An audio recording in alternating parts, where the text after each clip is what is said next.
کشف المحجوب جو بابا جی ہمارے لہرایا کرتے تھے، کہتے ہیں جی وہ خواجہ نظام الدین اولیاء کہتے ہیں جس کا کوئی پیر نہیں ہے نا، وہ یہ کتاب پڑھ لے، اسے اپنا مرشد مل جائے گا۔ اس کتاب کے اندر وہ گستاخیاں لکھی ہوئی ہیں کہ جو دیوبندیوں کے بزرگوں کی گستاخیوں کو بھی شرمندہ کر دیں۔ صحف اور سکر کا چیپٹر کھولیں جس میں جنید بغدادی کا صحف اور باجزید بستامی یعنی یزید ابا جی، ہاں جی، مرید امام جعفر دا نا ابا یزید، واہ واہ واہ، اسی آج نام رکھنے سے تیار نہیں ہیں، ٹھیک ہے جی، ہم تو معاویہ نام رکھنے کے لیے تیار نہیں ہیں، تم لوگوں نے کنیت رکھی ہوئی ہے ابو یزید، ناسبیوں والے کام۔ تو وہ یزید ابا جی ان کا سکر ثابت کرتے ہوئے اور صحف ثابت کرتے ہوئے جنید بغدادی کا ٹیمپرڈ فارم میں جو تورات ہے اس کے واقعے کو انہوں نے کوٹ کیا۔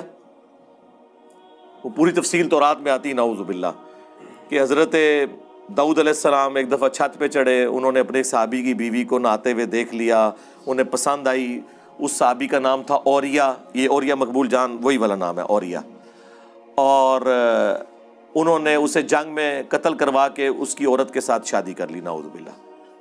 اور اس سے انہوں نے کنکلوڈ کیا کہ حضرت داؤد نے یہ جان بوجھ کے کیا تھا، وہ پوری ہوش میں تھے۔ صحف، ایک سین والا صحف ہے وہ بھول ہوتا ہے جو سجدہ صحف، ایک سواد والا صحف ہوتا ہے پوری انٹینشن سے۔ وہ کہتے ہیں اس لیے داؤد علیہ السلام نے معافیاں بعد میں مانگی نا، وہ ہوش میں تھے، انہوں نے یہ غلط کام کیا۔ تو حضرت جنید بغدادی کا جو صحف کا سکول آف تھاٹ ہے وہ اس کو فالو کرتا ہے، چنگی شے فالو کر دے، وہ قرآن دی اس نو فالو کرو، کوئی اہل بیت نو پڑھو، کیڑے پاسے لگے ہوئے ہو تسی۔ اور کہتے ہیں سکر باجزید بستامی کا، اس کی کہتے ہیں مثال یہ ہے کہ ہمارے نبی کی بھی تو ایک دفعہ نظر اپنے صحابی کی بیوی زید ابن حارثہ کی بیوی پہ پڑی، سیدہ زینب کے اوپر، انہیں پسند آ گئی اور نعوذ باللہ وہ شادی کر لی۔ تو رسول اللہ حالت سکر میں تھے، یعنی ہوش میں نہیں تھے ان کے بقول، اس لیے اللہ نے ان پہ گرفت نہیں کی ہے۔ تو یہ باجزید بستامی بھی جو ارشادات فرماتے رہتے ہیں نا، ان کے اوپر گرفت نہیں ہوگی کیونکہ وہ سکر کی حالت میں ہوتے ہیں۔ اور یہ باجزید بستامی کا سکر نبی علیہ السلام کے اوپر ایک جھوٹ باندھ کے ایک جعلی واقعہ، خود ان کے پیر کرم شاہ صاحب الازہری نے ضیاء القرآن تفسیر میں لکھا ہے کہ یہ کافروں نے یہ والا واقعہ ہماری کتابوں میں ڈالا ہے رسول اللہ کو بدنام کرنے کے لیے صلی اللہ علیہ وآلہ وسلم۔ لیکن وہی پیر کرم شاہ صاحب کشف المحجوب کا مقدمہ لکھ رہے ہیں، ایک ٹکٹ میں دو مزے، بغیر پڑھے لکھا تو کیوں لکھا، اور پڑھ کے لکھا تو کیوں نہیں بتایا کہ یہ گستاخانہ کتاب ہے۔ کدھر جاؤ گے؟ ہم نے بند گلی میں انہیں داخل کر کے آگے وہ جس طرح ذوالقرنین بادشاہ نے وہ دیوار چڑھا دی تھی نا یاجوج ماجوج کے آگے، ان کے آگے دیوار چڑھا دی ہے، کدھر جائیں گے؟ یہ دیوار اب بھی ہٹ سکتی ہے، صدق کے دل سے کلمہ پڑھ کے اپنے ایمان کا اظہار کریں اور بزرگوں سے اعلان برات کریں، ٹھیک ہے، اور ہمارے ساتھ مل کے یہ نعرہ لگائیں کہ نبی کے جیسا ہے ہی کوئی نہیں، بابے تے شے ہی کوئی نہیں۔ یہ نعرہ لگائیں، انشاءاللہ سب کچھ معاف ہو جائے گا، میں گارنٹی دیتا ہوں آپ کو انشاءاللہ تعالی۔ تو یہ صحف اور سکر کی بحثوں میں انہوں نے یہ گستاخی کی اس شخصیت کے بارے میں، اللہ، جن کے بارے میں قرآن کہہ رہا ہے ما ضل صاحبکم وما غوا، تمہارے نبی نہ کبھی بہکے ہیں نہ کبھی بے راہ چلے ہیں، جن کے بارے میں بخاری مسلم میں حدیث کہ نبی صلی اللہ علیہ وآلہ وسلم میں کنواری لڑکیوں سے زیادہ شرم و حیا تھی، ان کے بارے میں یہ بات کر رہے ہیں۔ دو حوالے ہو گئے، تیسرا حوالہ بھی کشف المحجوب سے، جو یہ الزام کل تک باقیوں کے اوپر لگاتے تھے حیات النبی صلی اللہ علیہ وآلہ وسلم کے حوالے سے، اس عقیدے کے اوپر ڈاکہ بھی کشف المحجوب میں موجود ہے۔ امام ابو حنیفہ رحمۃ اللہ علیہ کی طرف ایک خواب منسوب کیا گیا، کشف المحجوب میں امام حنیفہ کے چیپٹر کو نکال کے دیکھ لیں، اس میں یہ لکھا ہوا ہے کہ امام ابو حنیفہ نے خواب میں دیکھا کہ رسول اللہ کی قبر کو کھود کر اس میں سے آپ کی ہڈیاں جمع کر رہے ہیں، استغفر اللہ واتوب الیہ۔ کیا کسی مسلمان کا عقیدہ ہے کہ نبی علیہ السلام کا جسم مبارک ہڈیوں کی شکل میں ہے وہاں پہ، نعوذ باللہ. یعنی جی خواب ہے یار. اللہ کے نبی صلی اللہ علیہ وآلہ وسلم کے بارے میں اللہ اس طرح کا گستاخانہ خواب کسی کو دکھائے گا؟ ترجمہ کیا ہوا استخوان مبارک، پتہ ہی نہ چلے کے لیے ہے استخوان مبارک. اور تذکرۃ الاولیاء میں بھی یہ واقعہ موجود ہے. وہاں لکھا ہوا ہے ہڈیاں جمع کر رہے ہیں، باز کو باز سے چن رہے ہیں. استغفر اللہ. اور خواب کوئی گھڑنا تھا نا بابے کو اونچا کرنے کے لیے، تو ہم آپ کو بتاتے ہیں کہ امام حنیفہ نے خواب میں دیکھا کہ نبی الاسلام کے برتن سمیٹ رہے ہیں، آپ کے کپڑے مبارک اکٹھے کر رہے ہیں، آپ کی لاٹھی مبارک. یہ بات کرتے قبر کھود کر ہڈیاں باز کو باز سے الگ کر رہے ہیں. اور صبح اٹھ کے جب ابن سیرین سے پوچھا تو انہوں نے کہا کہ آپ رسول اللہ کی سنت کو جمع کریں گے. استغفر اللہ. کیا خواب یار، اللہ کے نبی کے بارے میں یہ خواب دکھایا جائے گا؟ جھوٹا خواب. امام حنیفہ بری الذمہ ہے، ان کی طرف انہوں نے منسوب کیا ہے. کیا کسی مسلمان کا یہ عقیدہ ہے؟ ہمارا تو عقیدہ ہے کہ تمام انبیاء اپنی قبروں میں آخرت کی زندگی کے ساتھ زندہ ہیں، دنیا کی زندگی کے ساتھ نہیں. وہ اللہ کو پتہ ہے. جسم ان کے سلامت ہے. وہ ابو داؤد میں حدیث ہے، مشکات میں موجود ہے، پوری امت کا اتفاق ہے، سوائے ایک دو محدثین کا تفرد ہے، لیکن وہ بھی عقیدے کو درست مانتے ہیں. ان کو وہم لگا اس کی سند کے اوپر، عقیدہ وہ یہی مانتے ہیں کہ ابو داؤد میں حدیث ہے ان اللہ حرم علی الارض ان تاکل اجساد الانبیاء، بے شک اللہ تعالیٰ نے حرام کر دیا ہے مٹی کے لیے کہ وہ نبیوں کے جسموں کو کھائے. اور یہ ہمیں کیا عقیدہ بتا رہے ہیں؟ بلکہ اس کی جڑ تو قرآن میں موجود ہے. سورہ سبا میں آیا ہے کہ حضرت سلیمان علیہ السلام بھی لاٹھی کے سہارے یوں بیٹھے رہے اور جنات کو پتہ ہی نہیں چلا، اور لاٹھی کو دیمک نے چاٹ لیا. کتنے مہینے لگے ہوں گے، کوئی کیڑا ان کے جسم کے اوپر نہیں چڑھا. نبیوں کے جسم کا سلامت ہونا وفات کے بعد، اس کی اصل قرآن میں اس عقیدے کی جڑ موجود ہے. یہ میں منکرین حدیث کے لیے بات کر رہا ہوں کہ اس کی اصل قرآن میں موجود ہے سلیمان علیہ السلام کے بارے میں. تو اب یہ ذرا بتائیں یہ واقعہ لکھ کے انہوں نے نکالا کیا ہے؟ 3 گستاخیاں ہو گیا، آج اور چوتھی. کشف المحجوب میں ہی لکھا ہوا ہے کہ بایزید بستامی کہا کرتے تھے سبحانی سبحانی ما اعظم شأنی، میں پاک ہوں، میں پاک ہوں، میری شان بہت بلند ہے. اور اینڈ پہ وہ لکھتے ہیں کہ اصل میں اللہ ان کے منہ سے بول رہا تھا. استغفر اللہ استغفر اللہ. یہ عقیدہ تو ہمارا رسول اللہ کے بارے میں نہیں ہے، ان کے بارے میں بھی ہے وما ينطق عن الهوى ان هو الا وحی یوحى. یہ اپنی خواہش نفس سے کچھ نہیں کہتے، وہ کہتے ہیں جو اللہ ان پر وحی کرتا ہے. کشف المحجوب میں تو اتنا ہی پورشن ہے، لیکن پوری تفصیل آئی ہے پھر جناب تذکرۃ الاولیاء میں. تمام بابوں کے اوپر ٹیکسٹ بک پوری دنیا میں عربی میں، دیوبندی بریلوی دونوں مانتے ہیں، فضائل سنت میں حوالے ہیں، فضائل اعمال میں اس کے حوالے ہیں. اس میں لکھا ہے کہ ان کی زبان سے یہ بھی نکلتا تھا اور یہ بھی نکلتا تھا جب ان سے پوچھا گیا کہ بتائیں قیامت والے دن تمام انبیاء کس کے جھنڈے کے نیچے ہوں گے اور تمام مخلوقات، تو بایزید فرمایا کرتے تھے بونگیے شریف کہ تمام انبیاء انکلوڈنگ نبی علیہ السلام کے وہ میرے جھنڈے کے نیچے ہوں گے. اور ساتھ اس پہ ہو سکتا ہے وام لگ جاتا، پھر انہوں نے بولا لوائی اعظم من لوائی محمد، میرا جھنڈا محمد کے جھنڈے سے بھی بڑا ہوگا قیامت کے دن. لعنت ایسے عقیدے کے اوپر، ایسی کتابیں چھاپنے والوں پر، ایسی باتیں کرنے والوں کے دفاع کرنے والوں کے اوپر. اللہ تعالیٰ ان کا اشر انہی کے ساتھ کرے. ہاں جی، جو ہمارے نبی کے مقابلے پہ ان لوگوں کو کھڑا کرتے ہیں، وہ تواڈے بامیا نو کھنگڑ نہیں دینا کسی نے. اور وہ بھی تذکرۃ الاولیاء کا جو مصنف ہے نا فرید الدین اتار، جسے تاتاریوں نے مار دیا تھا، جو نگاہیں مار کے سب کچھ کرتے تھے، تاتاریوں نے وڈ کے رکھ چڑھا ہے. بڑے بڑے بزرگاں دی مٹی پلیتی تھی جی تاتاریاں نے، بڑے بزرگاں دی. وہ کہتے ہیں کہ اصل میں ان کے منہ سے اللہ بول رہا ہوتا تھا، جو یہ کہتے تھے نا میں بہت پاک ہوں، میری شان بلند ہے اور میرا جھنڈا محمد کے جھنڈے سے بڑا ہوگا. تو اللہ کا جھنڈا تو محمد کے جھنڈے سے بڑا ہی ہوگا نا. اللہ کا جھنڈا ہے ہی نبی علیہ السلام کے ہاتھوں میں ہے، کیا قیامت کے دن 2 جھنڈے ہوں گے؟ ٹھیک ہے، یہ بایزید بستامی صاحب ارشاد فرماتے ہیں، دعویٰ ہے امام جعفر کے مرید، وہ بھی قبر پہ جا کے مرنے کے کئی سال بعد پیدا ہوئے ہیں۔ ان کا امام ہے ابو یزید بستامی، اور ہمارا امام ہے ابو الحسین مسلم بن حجاج القشیری، دونوں 261 ہجری میں فوت ہوئے ہیں، ایک ہی سن میں، بابوں کے امام بھی اور کتابوں کے امام بھی اور اماموں کے امام بھی۔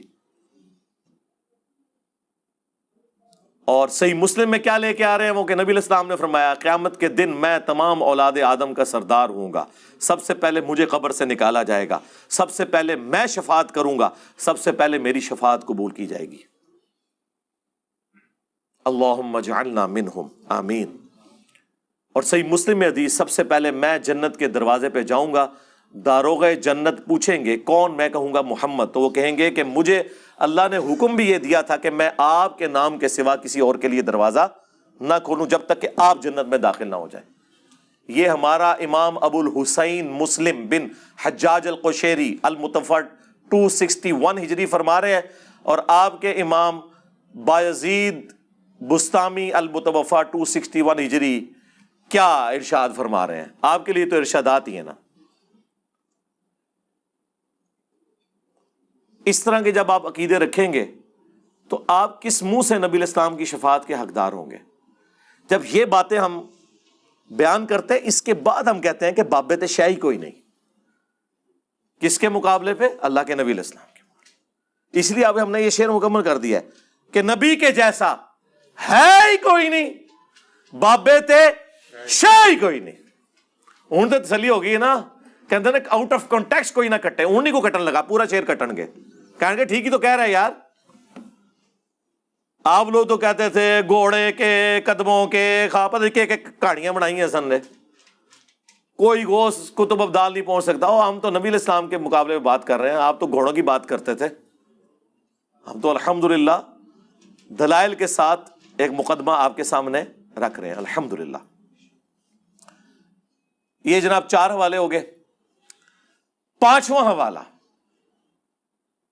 وہ بھی تذکرۃ الاولیاء سے، اس میں انہوں نے لکھا ہے بایزید بستامی کی معراج۔ وہ کہتے ہیں جس طرح نبی علیہ السلام کو معراج ہوئی ہے نا، اولیاء اللہ میں بایزید بستامی کو ہوئی ہے، اور انہوں نے کہا کہ اللہ کو دیکھا ہے انہوں نے۔ واہ واہ سرکار، یہ پیکج تو حضرت موسیٰ علیہ السلام کو آفر نہیں ہوا۔ سورہ الاعراف کی آیت نمبر 143 میں اللہ نے فرمایا تو مجھے دیکھ نہیں سکتا، ہاں میں بایزید کو بعد میں زیارت کروا دوں گا۔ تم لوگ موسیٰ علیہ السلام سے بھی اوپر کر رہے ہو اپنے بابوں کو، اور وہ کوئی عام پیغمبر نہیں ہے۔ سورۃ الاحزاب میں، سورہ الشورى میں 5 اولو العزم پیغمبر آئے ہیں، محمد رسول اللہ صلی اللہ علیہ وآلہ وسلم، ابراہیم خلیل اللہ علیہ السلام، عیسیٰ روح اللہ علیہ السلام، موسیٰ کلیم اللہ علیہ السلام اور نوح علیہ السلام۔ یہ 5 اولو العزم پیغمبر ہیں جو باقی تمام پیغمبروں سے افضل ہیں۔ ان کو تو اللہ فرما رہا ہے تو مجھے دیکھ نہیں سکتا اس دنیا میں، آخرت میں تو زیارت ہو سکتی ہے، دنیا میں۔ اور یہ کہہ رہے ہیں بایزید نے جو ہے وہ شب معراج، ایک تو معراج کی، دوسرا اللہ تعالیٰ کو دیکھا۔ اور اس سے بڑی بونگی پتہ کیا لکھی ہوئی ہے اس میں؟ ہمارے نزدیک تو ہمیں تو اس سے کوئی غرض نہیں ہے، ان کے لیے وہ بونگی بن جائے گی۔ انہوں نے لکھا ہے کہ جنید بغدادی فرماتے ہیں کہ جو مقام جبرائیل علیہ السلام کا فرشتوں میں ہے وہی اولیاء اللہ میں بایزید بستامی کا ہے، یعنی وہ فرشتوں کے سردار ہیں اور یہ اولیاء کے سردار، یعنی شیخ عبد القادر جیلانی فارغ ظاہر ہے،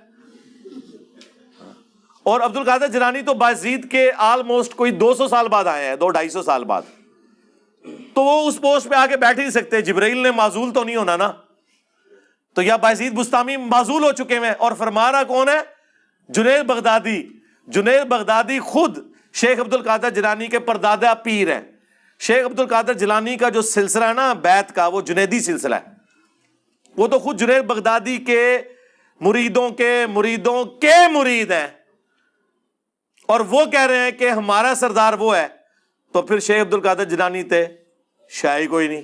ہوں فیصلہ کرو کہ کدے نہ پورا کرنا ہے، ہم تو یہ مانتے ہیں کہ اولیاء اللہ کے سردار ہیں ابو بکر، عمر، عثمان اور علی رضی اللہ عنہم اجمعین وعلیہم السلام اجمعین. ٹھیک ہے، آپ آپس میں جو فیصلہ کرنا ہے وہ کرتے رہیں، ہمارا کوئی لینا دینا نہیں. یہ 5 حوالے میں نے دیے جی.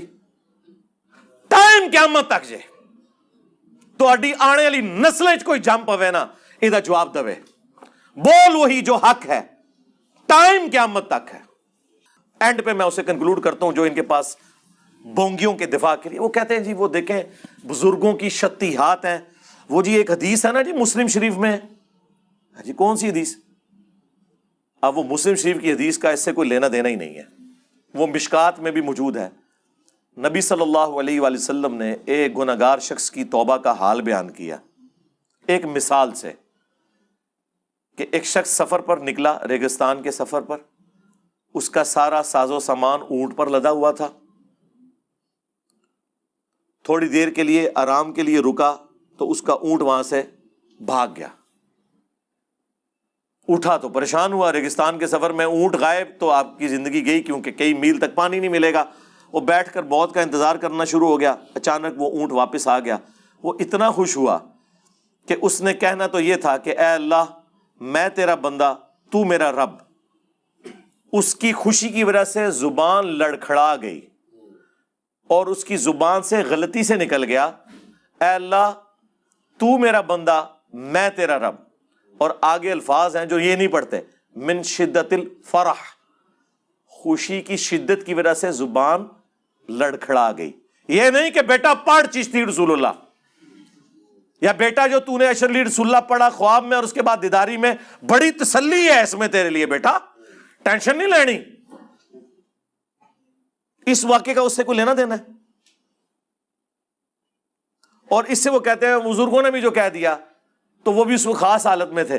خاص حالت میں تھے تو انہوں نے تو پہلے کلمہ صحیح والا سنا ہے اور پھر اسی حالت میں انہوں نے مرید کر لیا ٹن حالت میں. یہ کہہ رہے ہیں خاص حالت میں تھے، ٹن حالت میں ہو جاتا ہے ان سے مرید بھی، جبکہ چاچی فارغ ہوئی ہے. ہاں چاچی کا نکاح ٹوٹ گیا ہے کیونکہ کلمہ پڑھا ہے نا. آپ کو تو کہتے ہیں نا کوئی لکھ کے جرمنی چلا جائے نا پولیٹیکل اسائلم کے لیے قادیانی اور اندر سے ایمان بھی ہو تب بھی قادیانی ہو جاتا ہے. تو تواڈے بابے نہیں ہوندے. ختم نبوت کا کام صرف اس پلیٹ فارم سے ہو سکتا ہے جس کے کسی بابے نے کوئی کام نہیں ڈالا ہوا. آپ لوگ تو پوری زندگی بابوں سے منہ چھپاتے رہیں گے. آپ لوگوں کا حال یہ ہے کہ لوگ اپنی اولاد کے کرتوت کی وجہ سے منہ چھپاتے ہیں نا. آپ لوگ وہ روحانی اولادیں ہو کہ جو اپنے بابوں کے کرتوتوں کی وجہ سے منہ چھپاتے پھرتے ہو. کوئی جگہ نہیں ان کو مل رہی بھاگنے کی. اس سے وہ ایک پلی لیتے تھے. یا پھر ان کے پاس آخری حال یہ ہے، وہ کہتے ہیں دیکھیں جی ایک حدیث ہے جی بخاری شریف میں، وہ تعلیقاً امام بخاری نے مولا علی کا قول نقل کیا ہے. جب سیدنا عمر نے ایک پاگل شخص کے خلاف حد قائم کی تھی تو مولا علی نے انہیں روکا کہ اس کے اوپر حد قائم نہیں ہوتی. اور مولا علی نے فرمایا کہ 3 لوگ ہیں جن سے اللہ تعالیٰ نے قلم اٹھا لیا ہے. ایک پاگل شخص جب تک کہ ہوش میں نہ آ جائے، دوسرا سویا ہوا شخص جب تک کہ جاگ نہ جائے، تیسرا نابالغ جب تک کہ وہ بالغ نہ ہو جائے. اور یہ حدیث مرفوع بھی ہے نبی علیہ السلام سے سنن ابن ماجہ میں. تو کہتے ہیں دیکھیں نا پاگل شخص سے قلم شریعت کا اٹھا ہوا ہے تو پاگل کا ہونا پھر انہوں مجذوب کلندر کبھی کوئی نام سیدھی طرح کو پاگل تو ہم ٹھیک ہے. اور پاگل کہنے میں یہ بچیں گے اگر یہ ہوش میں سب کچھ انہوں نے کیا ہے پھر نہیں بچتے. نہ پاگل کو نہیں جی وہ اللہ کی محبت میں پاگل ہونا اس کو ہم پاگل نہیں کہتے، وہ خاص کیفیت ہوتی ہے.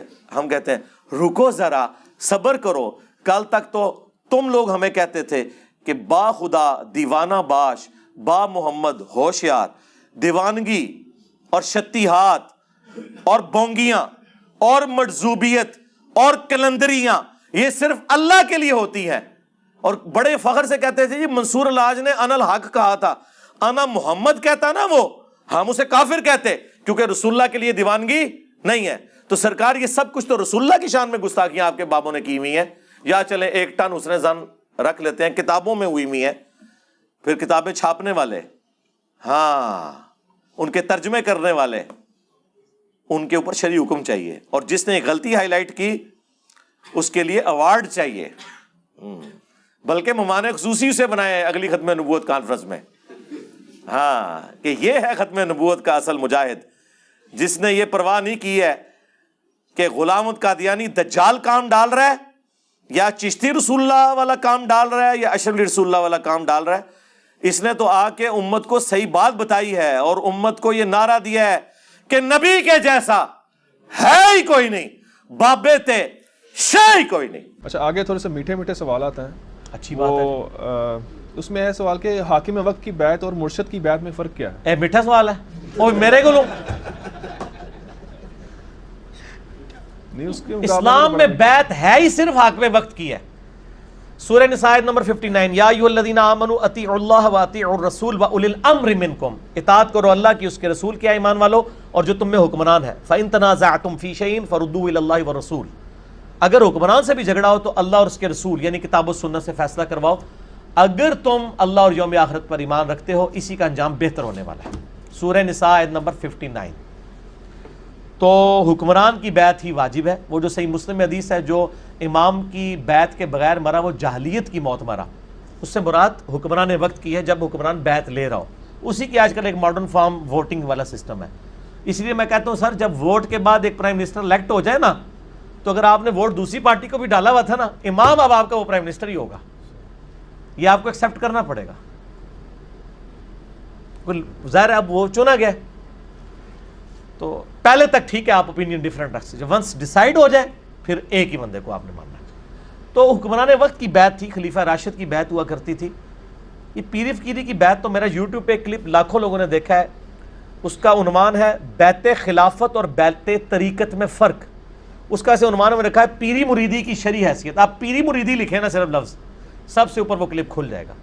اس میں نے بتایا بخاری مسلم میں جتنی احادیث آئی ہیں نا بیعت کی، وہ حاکم وقت کی بیعت ہے، پیری مریدی بیعت نہیں ہے. ورنہ جب حضرت ابوبکر کی بیعت ہوئی تھی تو حضرت علی نے اپنا لادہ سے کوئی خانقاہ کھولی ہوئی تھی.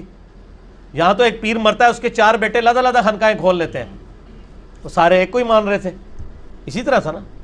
تو یہ پیری مریدی کی بیعت بیسیکلی خلافت کو ریپلیس کرنے کے لیے بعد میں ایک اجتہادن کی ہوئی ہے. ہمیں اس سے کوئی چڑ نہیں ہے. اجتہادن ڈاکٹر اسرار صاحب بھی بیعت لیتے تھے اگر آپ لینا چاہتے ہیں، لیکن یہ بیعت میں اطاعت واجب نہیں ہوگی.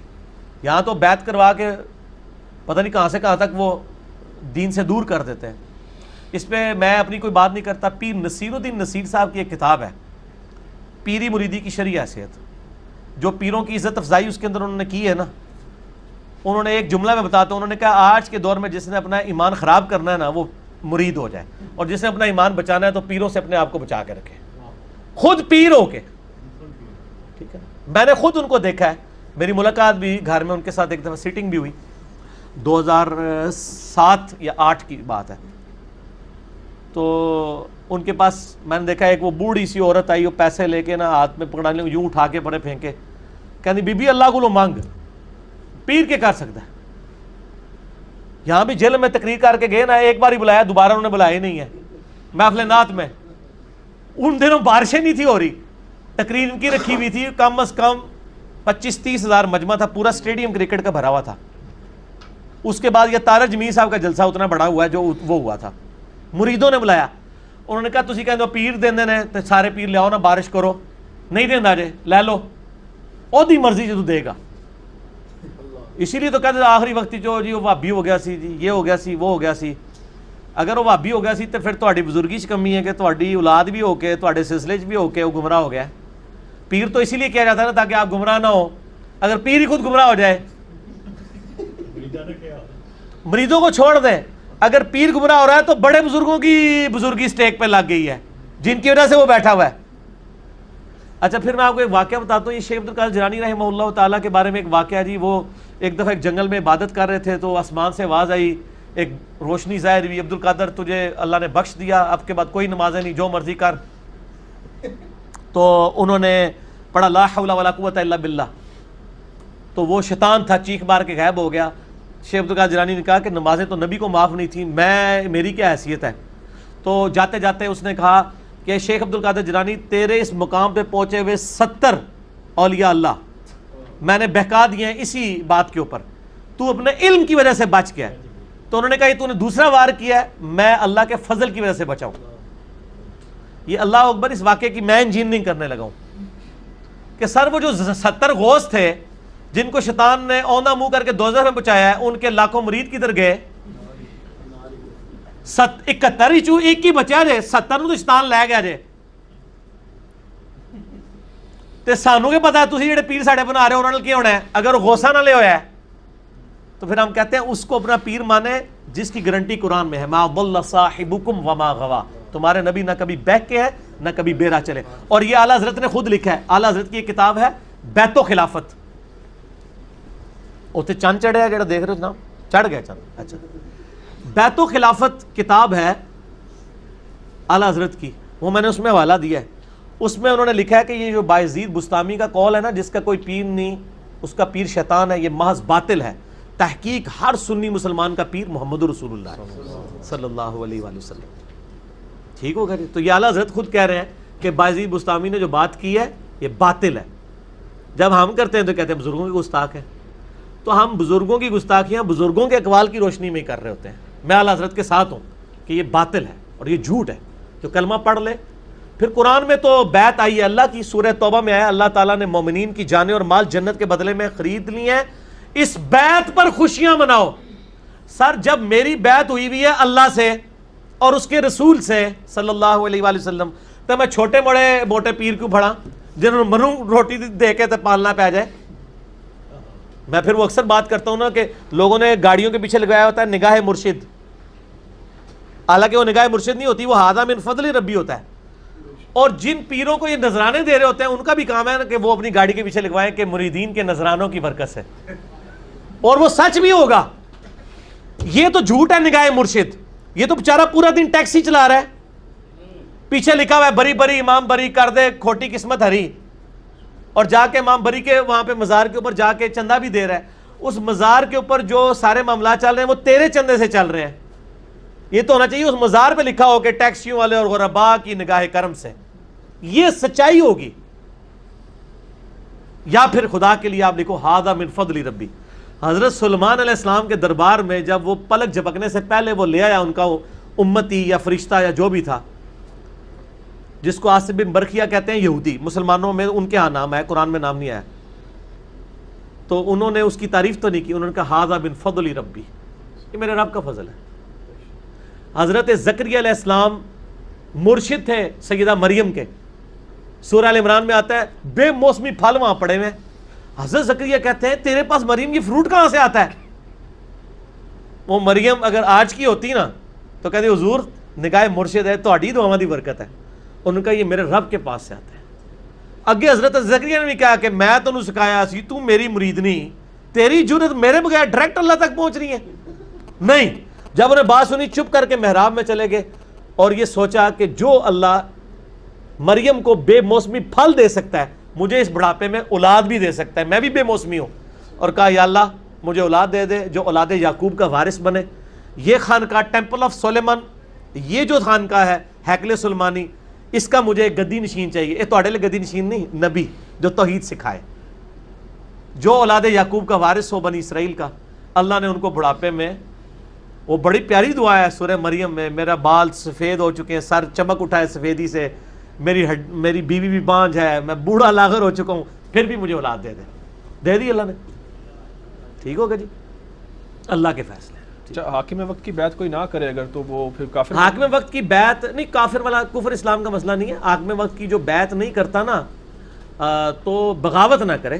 بیعت اگر نہیں کرتا تو وہ ظاہر ہے کہ ایک گناہ گار ہوگا. بغاوت پہ اترے گا تو پھر اس کو قتل کیا جائے گا. حضرت علی نے جنگ صفین کیوں لڑی ہے؟ کیونکہ حضرت معاویہ نے بغاوت کر دی تھی نا. اور یہ بغاوت کا لفظ بخاری میں 2812. عمار کو ایک باغی جماعت قتل کرے گی، عمار ان کو اللہ کی طرف بلائے گا اور جنت کی طرف، وہ جماعت دوزخ کی طرف بلائے گی. حضرت علی کو نبی علیہ السلام نے فرمایا یہ جنت کی طرف بلانے والی جماعت ہے، صحیح بخاری 2812. اور مخالف پارٹی کو کہا دوزخ کی طرف. حالانکہ وہ صحابی بھی تھے حضرت معاویہ رضی اللہ تعالیٰ، لیکن چونکہ انہوں نے حاکم وقت خلیفہ راشد کے خلاف بغاوت کی ہے نا، یہ بہت بڑا جرم ہے، یہ بدعت کبر ہے حاکم وقت کو چیلنج کرنا. ٹھیک ہو گیا نا. اسی لیے حضرت علی نے پھر تلوار اٹھائی، پھر انہوں نے قرآن نیزے پہ اٹھا کے تو جان بخشی حضرت علی نے کر دی ان کی. تو ادروائز وہ والی اسی کے اگینسٹ سعد ابن عبادہ نے حضرت ابو بکر کی بیعت نہیں کی تو حضرت بکر نے ان کو قتل تو نہیں کروایا، لیکن انہوں نے بغاوت نہیں نہ کی تھی، بیعت نہیں کی، کہا میں نہیں مانتا خلیفہ. پھر حضرت عمر کی بھی بیعت نہیں کی. حضرت علی نے خود بخاری مسلم میں آتا ہے 6 مہینے حضرت ابوبکر کی بیعت نہیں کی، تو نہیں منوایا گیا کہ جی آؤ بیعت. لیکن کوئی پارٹی نہیں بنائی، کوئی جتھا بنا کے، کوئی فوج لے کے تو نہیں لڑ گئے. بعد والوں کو ہم باغی اس لیے کہتے ہیں، یہ باغی سے مراد کوئی اسلام سے باغی نہیں ہے، شریعت کی ٹرم میں باغی. جنگ جمل صفین نہروان والے کہ انہوں نے خلیفہ راشد کے خلاف بغاوت کی ہے. اور بخاری مسلم میں تو میں نے یہ حدیث بتائی نا، عمار کو باغی جماعت قتل کرے گی. ابو داؤد ترمذی ابن ماجہ میں ہے کہ میرے بعد تم بہت اختلاف دیکھو گے، دین میں نئی نئی بدعتوں سے بچنا، اور میری اور میرے خلفائے راشدین کو سنت کو لازم پکڑنا. ہر بدعت گمراہی ہے، اور گمراہی دوزخ میں لے جانے والی ہے. خلیفہ راشد کے خلاف بغاوت کو ہی بدعت کہا گیا ہے، باقی تو بدعتیں آپ نے خود بنائی ہوئی ہیں نا اجتہاداً. اصل بدعت ہے خلیفہ راشد کے خلاف کھڑا ہونا. جنگ جمل صفین نہروان میں جو مولا علی کے خلاف کھڑے ہوئے ہیں، ان کا یہ عمل بدعت پہ مبنی ہے. خود اما عائشہ نے کہا کہ مجھ سے نبی علیہ السلام کے بعد ایسا کام ہو گیا ہے، یعنی کہ مجھے میری سوکنوں کے ساتھ دفن کرنا.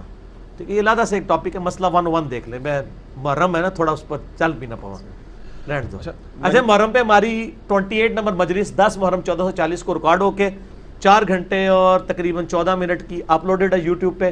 محرم کے آلموسٹ سارے میں نے مسائل اس کے اندر کور کر دیے. لہٰذا آج کوئی سنی شیعہ کنفلکٹ پہ سوال نہیں آنا چاہیے. ٹھیک ہو گیا.